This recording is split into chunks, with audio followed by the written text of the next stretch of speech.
Ramzan series లో ఇవాళ day 2. ఇవాళ అయితే నేను సొరకాయలతో ఒక డిఫరెంట్ ఐటమ్ చేశాను అనమాట. సో ఏంటక్క మళ్ళీ ఇంకో పెంట పెట్టావా అని మీరు అనుకో, ఎందుకంటే ఈ వంట నేను చేయలేదు, మా అమ్మ చేసింది. సో మీరు హ్యాపీగా గుండెల మీద చేసుకుని హ్యాపీగా చూసేసి. ఇంతకీ మీకు గారెకి బూరెకి డిఫరెన్స్ తెలుసా? నేనైతే గారెకైతే బొక్కు ఉంటుంది, బూరకైతే ఉండదు అనేసి అయితే గుర్తు పెట్టుకుంటాను అనమాట. మరి మీ ఏరియాలో ఎట్లా డిఫరెన్స్ చేస్తారో ఖచ్చితంగా కామెంట్ చేయండి. సో దీనికి కావాల్సింది మనకి ఫస్ట్ గా లేత సొరకాయ అయితే బాగుంటుంది అనమాట. సో అదైతే తీసుకొని మంచిగా పీల్ చేసుకొని వాష్ చేసుకొని పెట్టుకోవాలి. సో దీనంతా తురమాలన్నమాట. సో తురిమే దానికన్నా ముందే పిండిలో కలుపుకోవడానికి కరివేపాకు, పచ్చిమిర్చి, అల్లం మంచిగా జీలకర్ర వేసేసి పేస్ట్ లాగా చేసుకోవాలి. సో ఎందుకంటే నేను తర్వాత తురుమాలని ఎందుకంటున్నానంటే ఇది తురిమినప్పుడు కలర్ చేంజ్ అయ్యి నల్లగా అవుతుంది అనమాట సొరకాయ. అందుకే మీరు స్టార్ట్ చేసే ముందే తురుముకోవాలి. సో ముందు తురుముకోవడానికి ముందు సో అందులో సీడ్స్ ఉంటాయి కదా, మొత్తం తీసేయాలన్నమాట. తీసేసి ఓన్లీ ఆ సొరకాయని మాత్రం మట్టికి మంచిగా తురుముకోవాలన్నమాట.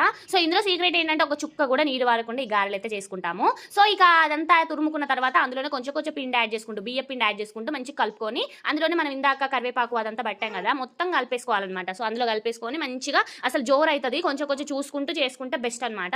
సో అట్లా వేసుకున్న తర్వాత చిన్న చిన్న గారెల్లాగా బూరెల్లాగా బొక్క పెడితే గారె, బొక్క లేకపోతే బూరే అనుకుంటూ మంచిగా వేసుకొని ఆయిల్లో డీప్ ఫ్రై చేసుకోవడమే. చాలా అంటే చాలా. దీన్ని టమాటా పచ్చడితో పేరప్ చేస్తే టేస్ట్ అయితే అదిరిపోతుంది. దీని గురించి డీటెయిల్ వీడియో చేశాను, లాంగ్ వీడియో మన యూట్యూబ్ ఛానల్లో ఉంటుంది, ఖచ్చితంగా చూసేయండి. ఇక్కడ ఈ లింక్ క్లిక్ చేసి ఆ వీడియో చూసేస్తారు, డైరెక్ట్గా చూసేసి కామెంట్ చేయండి మీ ఒపీనియన్ కూడా.